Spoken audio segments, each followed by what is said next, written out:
Hello and welcome to Wisdom and Wealth, a channel dedicated to helping you navigate the complexities of life and build a more fulfilling future. If you're over 40, you've likely experienced the ups and downs, the fleeting nature of things, and maybe even started to question what truly matters. That's precisely what we'll be exploring together. In this video, we'll delve into the profound wisdom of Buddhism, particularly its perspective on time, impermanence, and what it truly means to live a meaningful life when life is so short. Let's embark on this journey together, and if you find this content resonates with you, we encourage you to like and subscribe to the Buddhist Doctrine channel for more insights. The core message is this: time doesn't wait for anyone. As soon as you take a breath, that moment is already gone. What's even more unsettling is the fact that everything we hold dear slowly slips away with each passing moment. Our youth fades, relationships change, and our bodies inevitably age. The recognition we crave, the wealth we accumulate, even our own sense of self, none of it remains constant. And yet, we often live as if these things will last forever. We get caught up in the illusion of permanence, building our lives on foundations that are inherently unstable. The Buddha recognized this fundamental truth and named it anicca, the law of impermanence. From the tiniest speck of dust to the largest star in the cosmos, everything is in a constant state of flux. A fleeting thought, a lifelong friendship, everything is subject to change. That is why the Buddha taught that all conditioned things are impermanent. When one sees this with wisdom, one turns away from suffering. This understanding, he believed, is the path to purification. And if you are enjoying the information presented, please like and subscribe to the Buddhist Doctrine channel. Here's the paradox: we live in a world that is constantly shifting, yet we desperately try to make things stay the same. We chase stability, permanence, and certainty, even though they simply don't exist. We spend years building careers, accumulating possessions, and cultivating reputations. And then, when those things inevitably change or disappear, as they always do, we experience suffering. Why? Because we bought into the illusion that they would last. We believed that they were inherently ours. But the fundamental issue isn't merely the passage of time. The more profound question is, what are we doing with the time we have been given? If today were your last day, what would feel unfinished, unsaid, or undone? Ancient philosophers, like the Stoics, grappled with this question as well. They taught that death is not something to be feared, but rather a natural part of life, and that we should strive to live each day with intention and purpose. The Stoics reminded us to focus our energy on what we can control, our choices, our integrity, and our actions, and to release our grip on what we cannot, such as loss, aging, or the actions of others. Stoicism teaches us acceptance. Buddhism takes us a step further. It asks us to cultivate a deep understanding of impermanence, so deep that we are no longer trapped by it. It's not simply about accepting change with a stiff upper lip, but about allowing the truth of impermanence to reshape the way we see, act, and live, moment by moment. The truth of change isn't here to make us feel hopeless or defeated. It's here to awaken us, to remind us that this very moment, right now, is a precious gift that will never come again. Each breath you take is already gone. So, what are you choosing to do with it? When we release our desperate clinging to fantasies of permanence, we stop postponing life. We stop chasing fleeting distractions and begin to live with greater clarity and intention. Please like and subscribe to the Buddhist Doctrine channel, for greater clarity in your life. This doesn't mean that we should avoid pain or sadness altogether. It means that we meet those emotions with wisdom and understanding. When you clearly recognize that everything eventually passes, you also begin to see what truly matters. So much of our lives are spent chasing after things: recognition, success, material possessions, approval from others. Have you ever stopped to truly ask yourself, who is doing the chasing? Most people never take the time to question this fundamental aspect of their existence. That's because the one who is chasing isn't really you, your authentic self. It's something we've constructed, a mental image, a voice in our minds that constantly tells us, you need to prove yourself. You must be remembered. You are not enough yet. That relentless voice, that elusive shadow, is what we often call the ego. The ego is not your true self. It's merely a construct we've built out of a combination of fear and desire. We crave to be noticed, to feel like we matter. We fear being forgotten, lost in the vastness of existence. So, we create a story about who we are, and then spend our entire lives desperately trying to defend it. We carefully shape our appearance, control what we say, and meticulously curate our actions, all in an attempt to protect this fragile image. But underneath it all, we're often exhausted, not because we're inherently weak, but because we're trying to hold up something that isn't actually real. The Buddha recognized this profound truth long ago. He taught that what we commonly call self is actually just a combination of 5 constantly changing elements: form, feeling, perception, mental formations, and consciousness. These elements are known as the 5 aggregates. They aren't stable, they don't last, and they don't truly belong to us. Form refers to the physical body, which is constantly changing from moment to moment. Feeling shifts with each new experience we encounter. Perception labels and judges everything we perceive. Mental formations shape our habits and reactions. Consciousness simply notices what is happening, always moving, never fixed. As the Buddha wisely said, form is impermanent, feeling is impermanent, perception is impermanent, mental formations are impermanent, consciousness is impermanent. What is impermanent is suffering. What is suffering is non-self. What is non-self is not mine. I am not that. That is not myself. The ego, then, is simply an arrangement of these unstable parts. It has no core, no center, no lasting identity.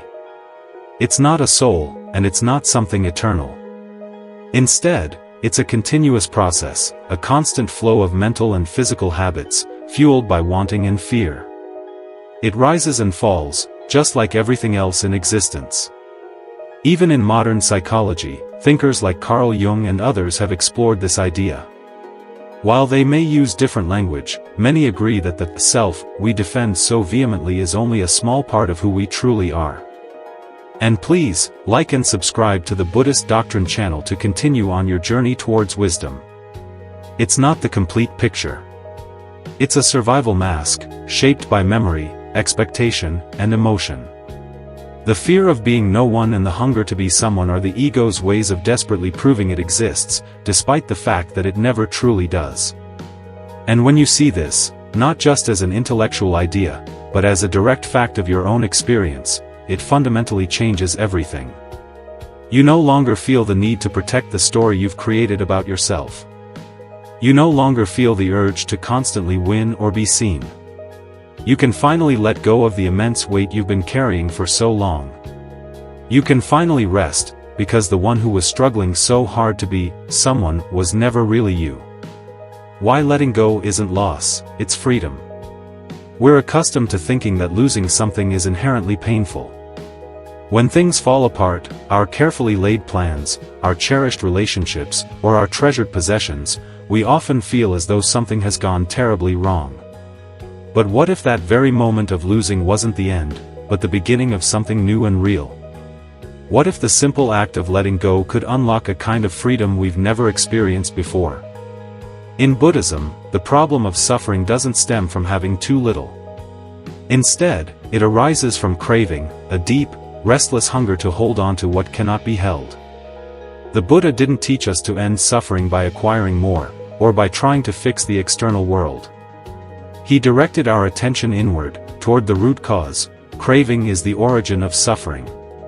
This craving, known as tanha, isn't just about wanting a new car or a better job. It's much deeper than that. It encompasses the urge to keep existing, to protect our fragile identity, and even the bizarre wish to disappear when things become too overwhelming. We desperately grasp at experiences, relationships, identities, and even our own bodies, trying to make them mine. But the truth is that none of it lasts, and none of it was ever truly ours to begin with. The Buddha also stated, not to get what one wants, that too is suffering. Wanting itself carries the seed of pain. We often mistakenly believe that we suffer because we don't have something. But often, we suffer simply because we want it in the first place. Once you understand that, the entire structure of craving begins to crumble. Ancient philosophers, like the skeptics, also questioned whether we can truly possess anything. The skeptics doubted whether we can ever fully know or control the world around us. But where skepticism often leads to uncertainty and paralysis, the Buddha offers a clear and active path: let go. And, as always, for more insights into the Buddhist doctrine, please like and subscribe to the Buddhist Doctrine channel. Hedonism, on the other hand, seeks peace by chasing pleasure. Buddhism turns that idea inside out. It teaches that peace comes not from feeding the self, but from realizing that the self we cling to isn't as solid as we think. Letting go isn't a passive act, a form of giving up, or a sign of being cold and detached. It's an act of profound wisdom. To let go is to see clearly that things are constantly changing, ultimately unreliable, and not truly ours to control. When we stop holding on so tightly, something beautiful happens. We don't become empty or devoid of feeling. Instead, we become spacious, and within that space, we find calm, kindness, and clarity. This isn't about escaping from life or becoming detached in a negative sense. It's about a radical shift in perspective, from grasping to understanding, from chasing after life to seeing it as it truly is. And that, quietly and profoundly, is the beginning of real freedom. Once we stop holding on so tightly, something quietly shifts within us. We no longer feel the need to live to prove ourselves or to arrange our lives around fear. Instead of trying to protect some preconceived image of me, we begin to live more authentically, more naturally. It's like a stream flowing downhill. It doesn't force its way, but over time, it can wear away even the hardest rock. This kind of ease isn't laziness, but rather strength without aggression. The Buddha called this the Noble Eightfold Path, not a belief system, but a way of being. This path isn't a checklist to be completed. It's a way to live that gradually frees us from confusion and suffering. The Buddha described it clearly: right view, right intention, right speech, right action, right livelihood, right effort, right mindfulness, and right concentration. These 8 parts support one another, like the spokes of a wheel. Practicing one helps the others grow stronger, creating a virtuous cycle of positive change. Right view serves as the foundation. It's not about simply agreeing with Buddhist ideas, but about directly seeing the truth of impermanence, suffering, and the absence of a fixed self. This isn't something we can memorize. It's something we learn by looking deeply into our own experience.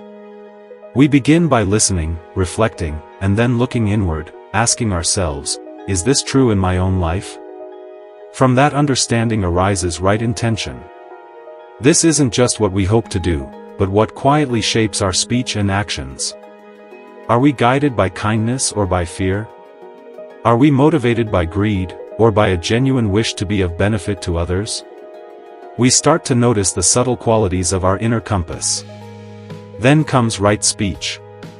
This isn't just about being polite or politically correct. It's about using words in ways that are honest, timely, and helpful. We learn to pause before we speak, to ask ourselves, is this true? Is this necessary? Is this kind? We avoid gossip, harsh words, and empty chatter, not because we're following a rigid rule, but because we see how words can either build peace or fuel confusion. Right action is how our body expresses what's in our heart. We refrain from harming others, stealing, or misusing our sexuality, not out of guilt or fear of punishment, but out of a growing awareness of the consequences of our actions. These conscious choices protect our mind from regret and create the conditions for a clear, open life. Right livelihood brings that same awareness into how we earn a living. It means not profiting from activities that involve killing, deceit, or harm. But deeper than that, it prompts us to ask, does my work help others or harm them? Am I contributing to more suffering in the world, or less? This isn't about achieving perfection, but about aligning our life with our values, step by step. Please like and subscribe to the Buddhist Doctrine channel to ensure your life is aligned with your values. Then comes right effort. Not all effort leads to wisdom. This is the effort to guard the mind, to notice unwholesome thoughts before they take root and to strengthen wholesome qualities, like patience, honesty, and compassion, until they become second nature. It's a quiet discipline, like tending a fire, carefully adding fuel and removing anything that could smother the flames. Right mindfulness is the heart of the path. It means remembering to come back, again and again, to the present moment. We pay attention to the breath, the body, our thoughts, our emotions, whatever arises, but we do so without judgment, simply noticing. This soft, stable attention is what allows wisdom to arise. Whether we're meditating, washing dishes, or walking to work, we practice being fully present. Right concentration is the deepening of that attention. It means training the mind to stay with one thing, steadily and calmly. This isn't about zoning out, but about developing a mind that can rest, a peaceful mind that sees more clearly. From that stillness, insight comes more naturally. When these 8 paths begin to work together, we start to live more lightly, not because we escape the world, but because we no longer live through clinging. The Buddha never asked, "What do you want?" He asked something much deeper: what will you do when you realize that nothing you cling to can save you? This isn't a question of despair. It's a question of liberation. When we stop living to protect an ego, something else emerges: stillness, honesty, and kindness. We don't become perfect, but we stop being controlled by fear. That's what it means to live with clarity, and that's where true freedom begins. So, if life is short, what truly matters? According to the Buddha, the answer isn't wealth, fame, or even fleeting happiness. What truly matters is freedom from suffering. This isn't a mere philosophical concept, but a real state of mind, called nibbana, a deep peace that isn't touched by birth, aging, sickness, or death. But nibbana isn't a place you go to after death. It's not a reward, and it's not a fantasy. It's a state of mind you can realize in this very life, when the fires of greed, hatred, and delusion, the 3 poisons that fuel the cycle of suffering, are fully extinguished. These poisons aren't just emotions, they are the fuel that keeps the cycle of suffering alive. Greed keeps us chasing after things. Hatred hardens our hearts. Delusion keeps us lost, thinking that what is impermanent can somehow last forever. When these fires die out, something quiet begins to emerge. The mind becomes simple, still, and clear, not numb, not empty, but open. This isn't the same as having no desires, but about not being trapped by them, about ending our relentless clinging. And this, the Buddha taught, is true peace. To move toward that peace, we need to cultivate 2 essential qualities. The first is wisdom, not just intellectual knowledge, but a living understanding of the 4 noble truths, seeing clearly how craving creates suffering, and realizing that all things are impermanent and without a fixed self. This kind of wisdom isn't theoretical, it's sharpened through practice, through watching the mind moment by moment. The second is compassion, a deep care for the well-being of all beings. It's not pity, and it's not personal, it's the sincere wish for others to be free from suffering, even when they're difficult to love. Wisdom without compassion becomes cold and detached, while compassion without wisdom becomes blind and ineffective. But when both grow together, they bring balance to the path. Please remember to like and subscribe to the Buddhist Doctrine channel, so that we can walk the path together. In Buddhism, even death is a teacher. The Buddha often reminded his disciples to reflect on death daily, not to be afraid, but to wake up to the preciousness of life. He said, "You could die in the time it takes to breathe in and out." When we take that seriously, we stop wasting time and stop clinging to what doesn't last. Many religions look to a creator or promise an eternal life after death, but Buddhism does something different. It turns our attention inward, not to escape the world, but to transform our relationship with it. The goal isn't to be saved by something outside of ourselves, but to free ourselves by deeply understanding the nature of our own minds. Some Western philosophies, like existentialism, also speak about freedom, but they often leave people with no solid ground to stand on, just the overwhelming task of inventing meaning in a seemingly meaningless world. Buddhism offers something else, not just creating meaning, but transcending the whole idea of meaning and meaninglessness. When suffering ends, you don't need meaning, you are simply free. Life is short, but short doesn't mean small. It's long enough to wake up, long enough to practice, and long enough to see clearly what truly matters. Each breath becomes a chance to return to the present, and each moment becomes a doorway to wisdom and kindness. So, live with care, don't wait, watch your mind, soften your heart, and let go of what you can't keep. And above all, don't forget, the goal isn't to live forever, but to live wisely, fully, and free from suffering, starting right now. And if you found value in these teachings, please like and subscribe to the Buddhist Doctrine channel for more insights and wisdom on your journey toward a more fulfilling life. Thanks for watching.